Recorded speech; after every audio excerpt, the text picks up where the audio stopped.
for American support for Ukraine? Is today's meeting deal or no deal? I can never say that. It's never the end of the road. People are being killed, and we want to stop that. So I would not say it's the end of the road. No, I think we have a good chance of doing it. It's been almost 4 years now that a lot of people were killed last week. A lot of people last week. I mean, millions of people killed, but a lot of people last week for whatever reason.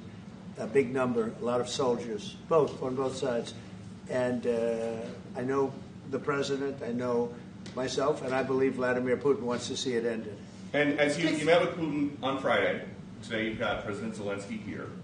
As you listen to Russia and Ukraine, which side has the better cards? Well, I don't want to say that. I'm just here to be. Look, this isn't my war. This is Joe Biden's war.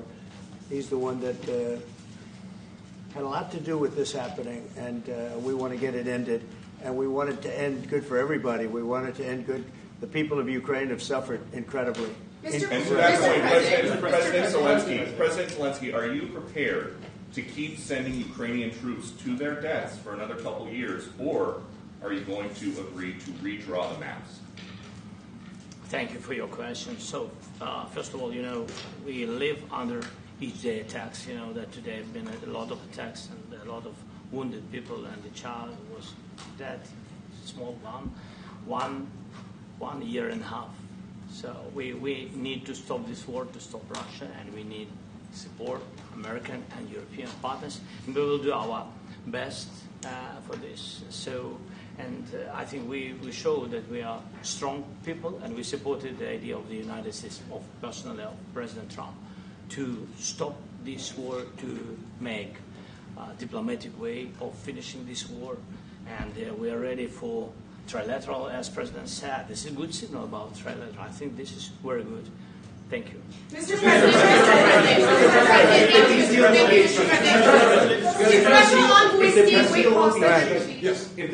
if the peace deal will be achieved, are you going to be willing to send American peacekeepers to Ukraine? Well, we're going to work with Ukraine. We're going to work with everybody, and we're going to make sure that if there's peace, the peace is going to stay long-term. This is very long-term. We're not talking about a 2-year peace and then we end up in this mess again. We're going to make sure that everything's good. We'll work with Russia. We're going to work with Ukraine. And we're going to make sure it works. And I think if we can get to peace, it's going to work. I have no doubt about it.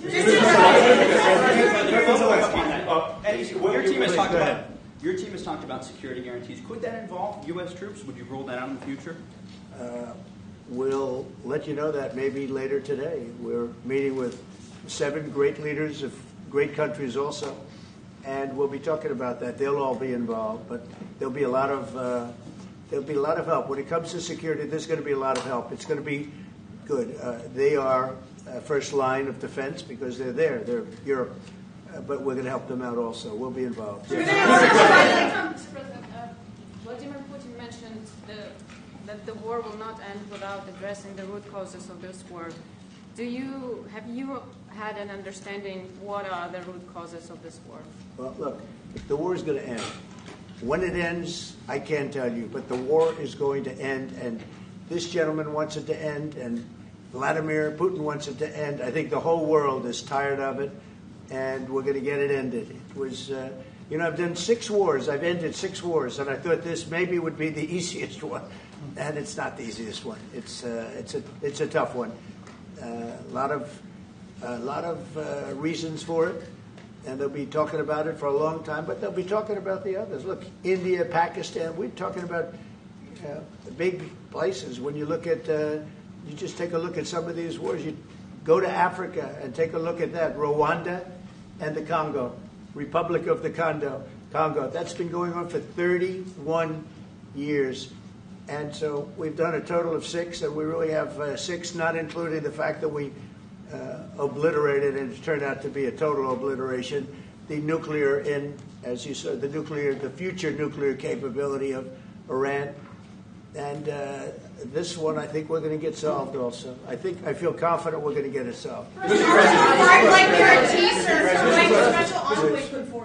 you, Mr. President. Can you tell us about your conversations with European leaders and what they need to see to support an end to the war? Yeah, well, we're going to be meeting with a great representative group, and 7 very powerful, very big countries, and great people, all friends of mine and friends of yours. And we're going to have some suggestions made. They want to see peace. They would like to see peace. When did Russia? Go ahead, please. You said last In the night red. In the red. President Trump, do you think it's fair for Ukraine and for Russia to achieve a lasting and durable peace if Ukraine cedes its territories that Russia hasn't yet conquered? Do you think it's a fair peace for Ukraine? We're going to have a lasting peace. Just to answer the first part of your question, we're going to have a lasting peace. I hope it's going to be immediately. I hope it doesn't have to go on. And I think people of the whole world is going to be very happy when that's announced. Mr. President, you posted on social media, Mr. President, a very touching letter from the First Lady. And the letter was hand-delivered to President Putin. And it calls for an end to the war, essentially, because of the children and the children's future. Why did the First Lady feel that letter was necessary? Was it because she believes that Mr. Putin is the aggressor in the war? Is a similar letter being hand-delivered to President Zelensky? So the First Lady felt very strongly. She's watched the same thing that you watch and that I watch. I see things that you don't get to see, and it's horrible. But when she's got a great love of children, she has a wonderful son that she loves, probably more than anybody, including me. I hate to say it, but she loves her son. She loves children, and she hates to see something like this happening. And that goes for other wars too. I mean, she sees the heartbreak, the parents, the funerals that you see on television. Always funerals. We want to see something other than funerals. No, she felt. It was a beautiful letter. It was very well received by him. And she did ask me to say, she would love to see this end. She would love to see it end. And she says it very openly, very proudly, and with great sorrow because so many people have been killed. Mr. President, last week, Brian, go ahead, Brian. Yes, sir. I've got a question for each of you. Yes. First of all, Mr. President Zelensky, you look fabulous in that suit. I said the same thing. Yeah, you look good. I said the same thing. Yeah, looks good on I you. said the one that attacked you last time. See, now he's I remember that. Yeah, I apologize to you. You look wonderful. No, my first question for you, President Zelensky. In the same suit. You see, I changed. You are not. Maybe yours is much better. Real quickly, upon peace, God willing we get peace, are you open to holding an election in your country? Yes, of course. We are open for election, yes. We have to do safety circumstances. And a little bit, we need to work in the parliament, because during the war you can't have elections, but we can do security. We need, we need a truth, yes, everywhere, in the battlefield, in the sky, in the sea, to make possible for people to do democratic, open, legal elections. So you say during the war you can't have elections. So let me just say 3.5 years from now. So you mean if we happen to be in a war with somebody, no more elections? Oh, that's good. I wonder what the fake. You like this idea? No. Speaking of news, I got a question for you. This sounds insane for me even to ask this, but do you think the American media really doesn't even want a peace deal because they've seen they've been so critical of you every step of the way as you lead the charge for peace? It's an amazing phenomenon. I said that if in the settlement you got Moscow, St. Petersburg, and thousands of miles around them, they would say, I made a bad deal. The level of hatred and animosity is incredible. Not with all. I mean, we have great people up here. We also have terrible people up there that I think are told what to say.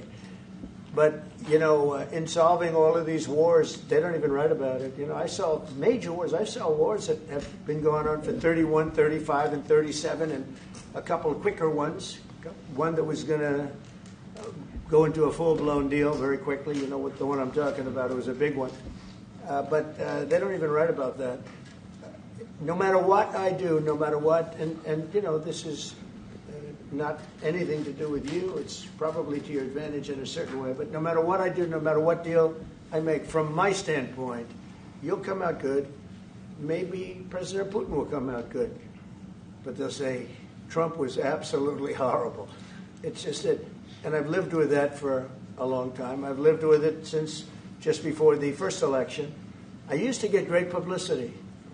Now I get the worst publicity anyone's ever gotten in office, but I won in a landslide, so that people understand. They're the only ones that count, ultimately. But I've also had great reporters. I've had journalists that are very good. But it's very sad when you do the right thing. As an example, they said, because of the fact that Vladimir Putin came to American soil, this was a tremendous defeat for Donald Trump. No, it was really wonderful that he did it. It was a hard thing for him to do, to be honest with you. It was the opposite of what they said, but they said it. Now, if he didn't come, they'd say that was also bad for Trump. You know, there's no way. And there's just a great dishonesty of the press, and I think that's why it's lost its credibility. You know, its credibility is at an all-time low. We have a thing going on right now in D.C. We went from the most unsafe place anywhere to a place that now friends are calling me up, Democrats are calling me up, and they're saying, sir, I want to thank you. My wife and I went out to dinner last night for the first time in 4 years, and Washington, D.C. is safe, and you did that in 4 days.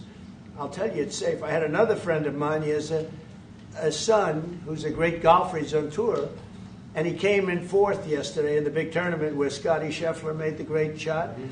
And he said his son is going to dinner in Washington, D.C. tonight. I said, would you have allowed that to happen a year ago? He said, no way. No way. He said, what you've done is incredible. And I think the people realize it. But the press says, he's a dictator. He's trying to take over. No, all I want is security for our people. But people that haven't gone out to dinner in Washington, D.C. in 2 years are going out to dinner. And the restaurants the last 2 days were busier than they've been in a long time. Thank you. I walked around yesterday with MTG. If you can walk around with D.C. with MTG and not be attacked, the city is safe. Thank you, Mr. President. Last week you warned of what you called severe consequences if a 30-day ceasefire or any type of ceasefire were not agreed to by Russia. Will there be severe consequences? Does that change because I don't think you need a ceasefire. You know, if you look at the 6 deals that I settled this year, they were all at war. I didn't do any ceasefires. And I know that it might be good to have, but I can also understand strategically why, well, you know, one country or the other wouldn't want it. You have a ceasefire and they rebuild and rebuild and rebuild, and, you know, maybe they don't want that. But if you look at the 6 deals that we made peace and you know, long-term, long-running wars, I didn't do any ceasefires. Would I like the concept. You know, I like the concept of a ceasefire for one reason, because you'd stop killing people immediately, as opposed to in 2 weeks or 1 week or whatever it takes. But we can work a deal where we're working on a peace deal while they're fighting. They have to fight. I wish they could stop. I'd like them to stop. But strategically, that could be a disadvantage for one side or the other. But all of these deals I made without even the mention of the words ceasefire. President Zelensky, can you explain the decision to offer Ukraine Article 5 like security guarantees, but stop short of pushing for their full membership? Yeah, well, we haven't done anything on that yet. If you look back and you go back long before President Putin, it was always a statement that they would never allow Ukraine into NATO. So that was a statement that was made, but we haven't discussed any of that yet. We're going to be discussing it today. But we will give them very good protection, very good security. That's part of it. And the people that are waiting for us, they are, I think they're very like-minded. They want to help out all. Thank you, President. Thank you, President Trump. Are you disappointed there's no ceasefire, President? The United States has already given hundreds of billions of dollars to this war effort in Ukraine. At best, it is a stalemate, and the killing continues. So, President Trump, how much more is the United States willing to give Ukraine? And President Zelensky, how much more do you want?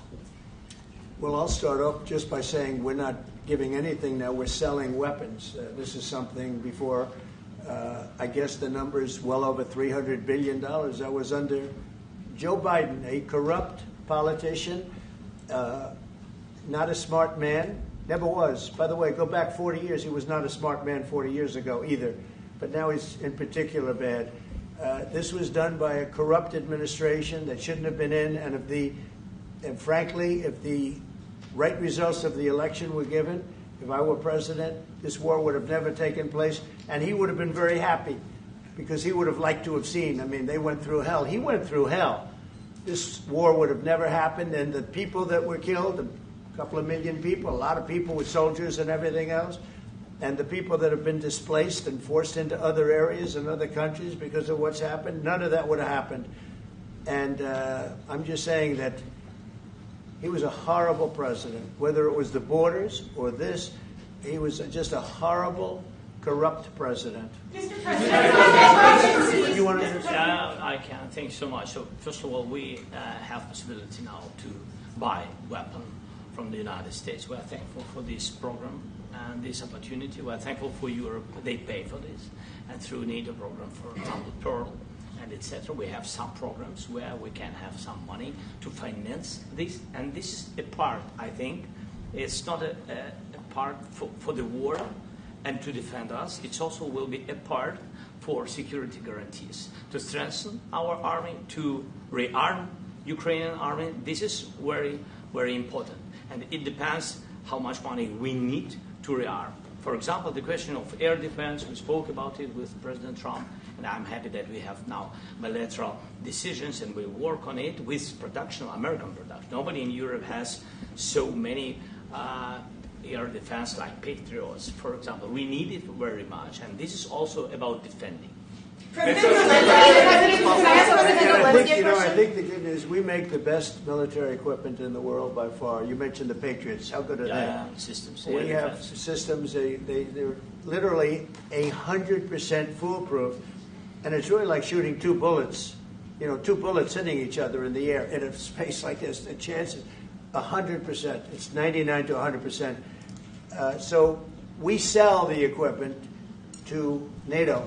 And NATO does what, I don't know what the arrangement is that you have with, but I know that they want you to have the equipment. And we're getting the best equipment in the world, but they pay us for the equipment. Under Biden, it was just crazy what was going on. I believe the number is over 300. I think it could be $350 billion worth of equipment and money and everything else. And we've made more progress in settling this war in the last 2 months than they made in 4 years. This should have been settled a long time ago, but it should have never happened. Yeah, please. Real quickly, you pushed out on social media. Brian, go first. You pushed out on social media about doing away with mail-in ballots and potentially electronic voting machines. Can you expand on that and how important Well, that's a very off-topic, just really quickly. Mail-in ballots are corrupt. Mail-in ballots, you can never have a real democracy with mail-in ballots. And we, as a Republican Party, are going to do everything possible that we get rid of mail-in ballots. We're going to start with an executive order that's being written right now by the best lawyers in the country to end mail-in ballots because they're corrupt. And you know that we're the only country in the world, I believe, I may be wrong, but just about the only country in the world that uses it because of what's happened. Massive fraud all over the place. The other thing we want change are the machines. For all of the money they spend, it's approximately 10 times more expensive than paper ballots. And paper ballots are very sophisticated with the watermark paper and everything else. We would get secure elections. We'd get much faster results. The machines, they say we're going to have the results in 2 weeks. With paper ballots, you have the results that night. Most people, many countries use paper ballots. It's the most secure form. So between paper ballots, very, very important, paper ballots, and I think maybe even more important, the mail-in voting. We're going to end mail-in voting. It's a fraud. If you have mail-in vote, even Jimmy Carter with this commission, they set it up. He said the one thing about mail-in voting, you will never have an honest election if you have mail-in. And it's time that the Republicans get tough and stop it because the Democrats want it. It's the only way they can get elected. Because with men and women's sports and with transgender for everybody and open borders and all of the horrible things, and now the new thing is they love crime. They're fighting me on the fact that I've made Washington, D.C. safe. We're not going to get mugged, beaten up, or killed. like all the people you've been watching get so badly hurt. I'm glad, I hate to take your time with this, but I'm glad you asked me that question. We're going to stop mail-in ballots because it's corrupt. You know, when you go to a voting booth and you do it the right way and you go to a state that runs it properly, you go in, they even ask me. They asked me for my license plate, for identity. I said, I don't know if I have it. They said, sir, you have to have it. I was very impressed, actually. But it's very hard to cheat with mail-in voting. As you know what happens in California, it's so corrupt, where some people get 5, 6, 7 ballots delivered to them. Now, we got to stop mail-in voting, and the Republicans have to lead the charge.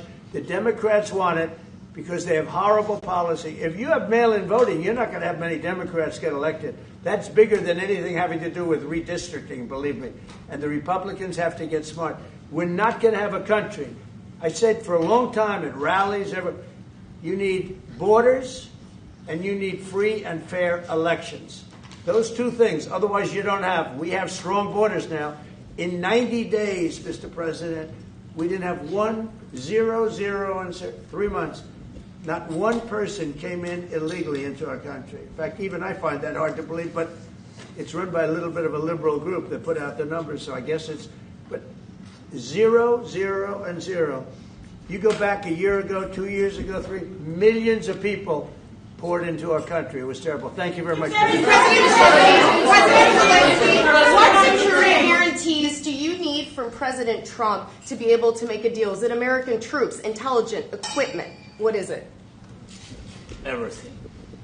And really, it includes 2 parts. First, strong Ukrainian army. That's what I began to discuss with your colleagues. And it's a lot about weapon and then people and training missions and intelligence. And second, we will discuss with our partners. It depends on the big countries, on the United States, on a lot of our friends. And Mr. President, are you willing to commit American troops to that NATO-like protection in order to get President Zelensky to a deal today? Well, I don't know if you define it that way, but NATO-like, I mean, we have people waiting in another room right now. They're all here from Europe, biggest people in Europe, and they want to give protection. They feel very strongly about it, and we'll help them out with that. I think it's very important. I think it's very important to get the deal done. You've been involved with the peacekeeping in Ukraine since your first day in the administration. What would you say to the Ukrainian people right now who are suffering under the Russian attacks and hoping that the American people will stand with them? Well, I know Ukrainian people. I've known many over the years. They're great people. They're smart. They're energetic. They love their country. I mean, they love their country, and we want to get this war ended. That's all I can do. I love the Ukrainian people, but I love all people. I love the Russian people. I love them all. I want to get the war stopped. Very important. Mr. President, was there any aspect of your discussion with Vladimir Putin that left you disappointed? Look, we just spoke to, I was just telling the President, I just spoke to President Putin indirectly, and we're going to have a phone call right after these meetings today. And we may or may not have a trilat. If we don't have a trilat, then the fighting continues. And if we do, we have a good chance. I think if we have a trilat, there's a good chance of maybe ending it. But he's expecting my call when we're finished with this meeting. Thank you very much, everybody.